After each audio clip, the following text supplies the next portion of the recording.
So here we are in situ, lime plastering the wall. The wall has now been sealed using the lime milk, and then it was rinsed off any debris. So that the suction is now down. I've got my reference beams here, and I've put one layer down so far at 12mm.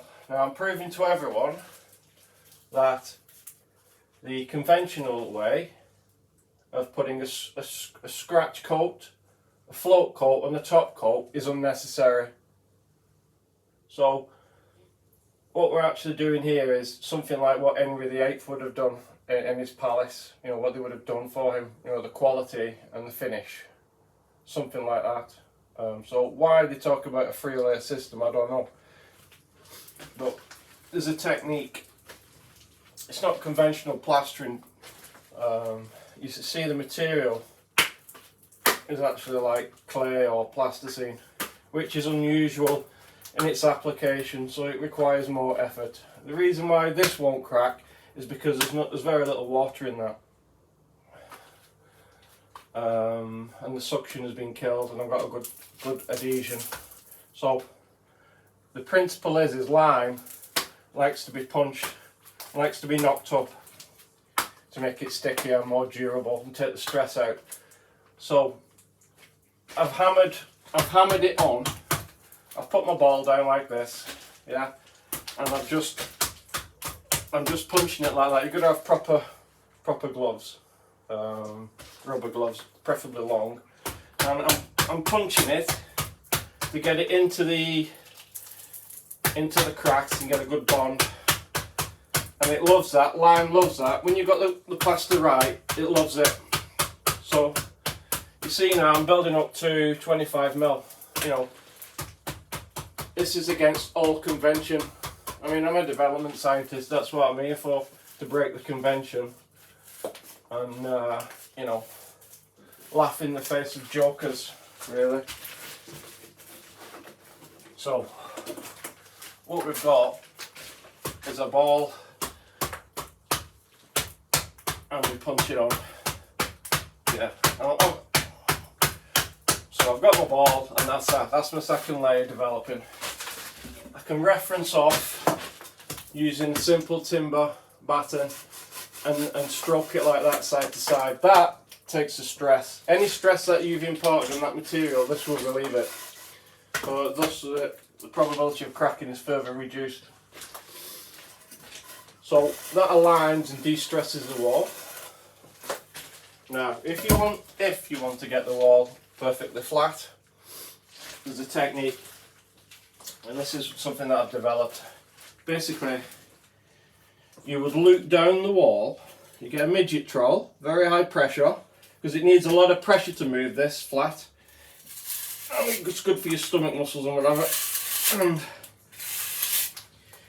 you loop down the wall like that, referencing off here, measuring with your beam, and that's one section of the wall done. It keeps your motivation going because you've just completed one section. Otherwise, the area is too daunting.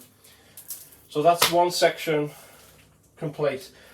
A smart way of doing it is to do it in the dark. So you have a torch, and you shine the torch up the wall, and then you can see any tiny defects. If you want to get rid of them, you just brush them over and just move it around. So that's smart, but you've got to look down the wall, and it's good that you're looking down the wall because your body, you can pull up into it. So this is in situ, right in the middle of the job. I'm showing you now live. Some people say it's like making love to a beautiful woman, lime plastering, the proper way of doing it. That would depend if she actually turns up. So that is one charge. We need 2 charges to do that kind of area. So I have got my lovely friend mixer running in parallel with me, and it's the only friend I've got really with everyone else who's trying to take my money.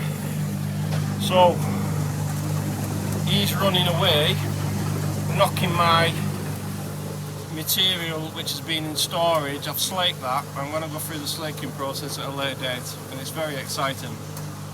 That's been stored there and for a few months, and it's gone into the mixer, and it's an easy way of squeezing it and getting it into a clay-like material. It's very dry. This is a genius stroke here, this, because you can see that I can pulse that into the mix literally for a microsecond, and I can adjust the water content. That is just superb. That's been it's real asset, that has been. So what I'm going to do then is I'm going to finish that patch. I just want to prove to people that you know, 25mm in one hit is possible, because it reduces the amount of time and labour. The costs are already minimised because I'm using lime and there's no labour anyway. So, you know, I'm trying to encourage people to do lime plastering because it's cheap, it's far higher quality, and you know, it was in Henry VIII's palace or whatever, you know, on his walls. It's the same thing, it hasn't changed, the material hasn't changed.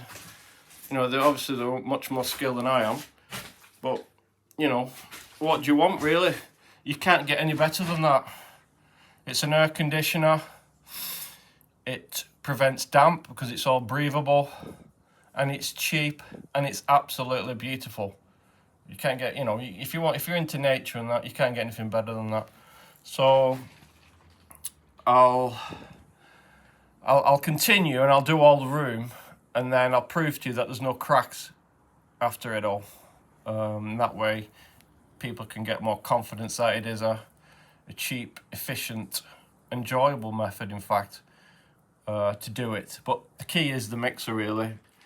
The key is the mixer. But I'm disclosing everything here, you know. I mean, it's not rocket science, and there's nothing to be hidden.